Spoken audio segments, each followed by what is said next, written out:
Om Namo Narayana, Om Namah Shivaya, Shiva Om, Shiva Hum, Om. Welcome to another Satsang with your host, Chuck the Yogi from the Yogi Cave.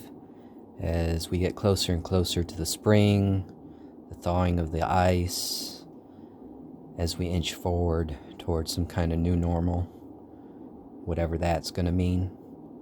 So, in the meantime, let us continue with the Shiva Sutras. Anyway, where was I? 1.5 Udyamao Bhairavaha. Translation: the sudden flash of divine consciousness is the Lord.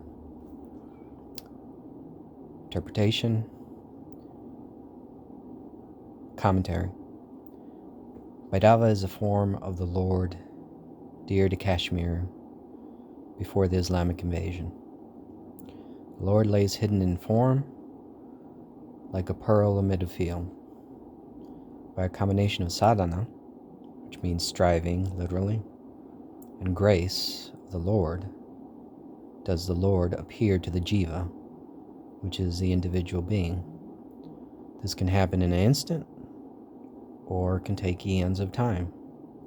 The sadhaka, which means practitioner of yoga, strives to make the sudden flash of divine consciousness happen within his lifetime. Jai Mahakan. So that's the whole point of yoga, whether it's bhakti yoga, jnana yoga, any kind of practice of that sort. The idea is to receive that sudden flash of consciousness, which in parlance of the Dharma is called samadhi. And you might get a glimpse here and there, but the idea is to achieve this permanently, to maintain it, like the humming of a motor that just keeps on humming and doesn't stop. Anyway, let's continue. 1.6 Shakti Chakra Sanadani Vishva Samharaha. Translation: the destruction of the cosmos takes place through contemplation on the groups of Shaktis. Commentary: Shakti is the power that holds this illusion together. She is the spider that weaves her web of creation. Her tendrils enter our most intimate thoughts and feelings. Only through a process of sadhana, yoga or contemplation, practice, yogic practice, can the constituent parts of creation be made clear to the practitioner. This inner path of yoga is Ariadne's golden thread, which leads us out of the labyrinth. Jai Mahakan. So, when they talk about the constituents parts of creation, or when I make that commentary, I'm talking about going back to the Yoga Sutra of Patanjali, going back to the different constituents of nature, starting with the Purusha and Prakriti and all these other breakdowns of the ancient philosophy of Samkhya. This is what we're talking about. So the idea is literally the involution of the cosmos back to its primordial self, like going back in time to that which was occurring before the Big Bang. That is Ariadne's golden thread that leads out of the labyrinth of this construct. Anyway, 1.7. This is a mouthful, so please bear with me. Jagrat Svapna Sushupta Bede Turiya Bhoga Sambhavaha. Translation: the bliss of Turiya, or the Turiya state, arises even during the state of different states of waking, dream, or deep sleep. Commentary: there are three states of consciousness for the jiva, according to scripture. In the modern Western scientific world, there is the waking or beta state, There's the alpha or relaxed state, and then there's the delta and theta. So the delta or deeply relaxed state and the theta or very deeply relaxed state. There's also the gamma state, which brings on flashes of insight.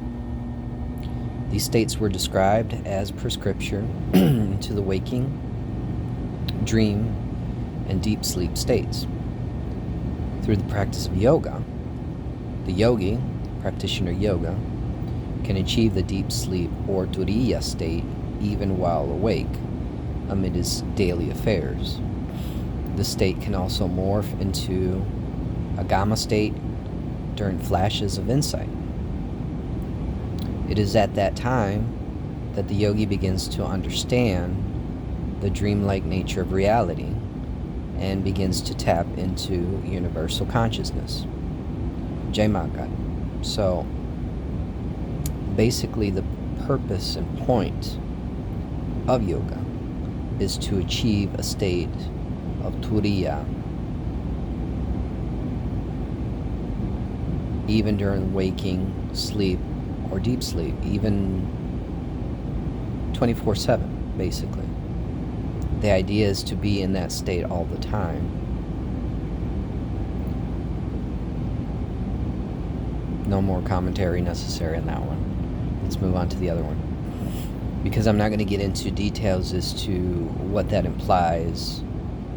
Those details as far as achieving that dreamlike state is something that takes too much time and effort and is preferable to have a master-disciple kind of interaction in order to get deeper into those areas of inquiry. So I'm not going to go further to that one. 1.8 Janam Jagarat. Translation: the waking state is perception. It is the state in which the self is in direct contact with the objective world. Commentary: the normal waking state is the beta state. It is the state where Shiva, a name for the Lord, the auspicious one is what it means, plays the role of Jiva. This, as explained earlier, is achieved through the process of contraction.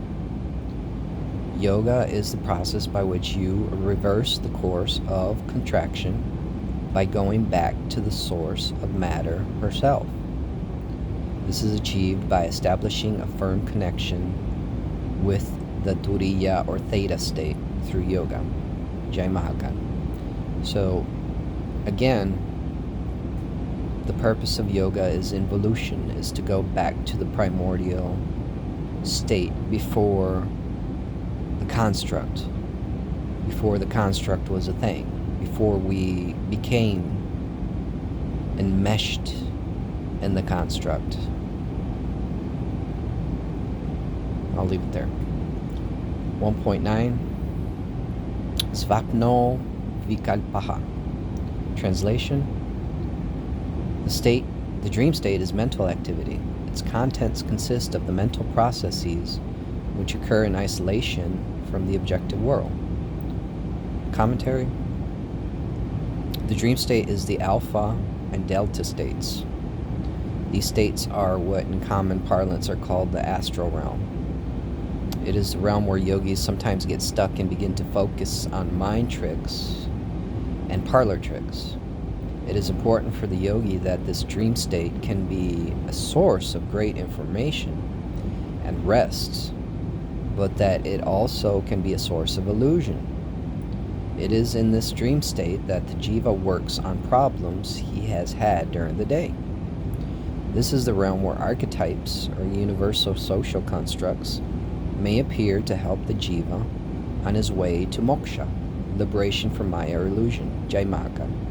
So what's implied here, to some extent, is that a yogi, and that was explored previously with the Yoga Sutra, can achieve great knowledge and understanding through the dreaming state. So, but for a yogi, the dreaming state at that point becomes a bridge between this realm and a deeper realm of knowing.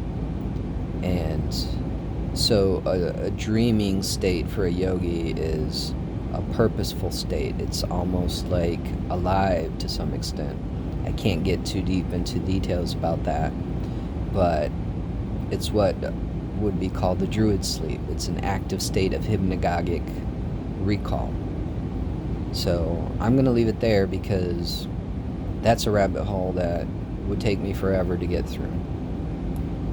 So until next time. Om Namo Narayana, Om Namah Shivaya, Shiva Om, Shiva Hum, Om, Jai Ma, Jai Mahakal.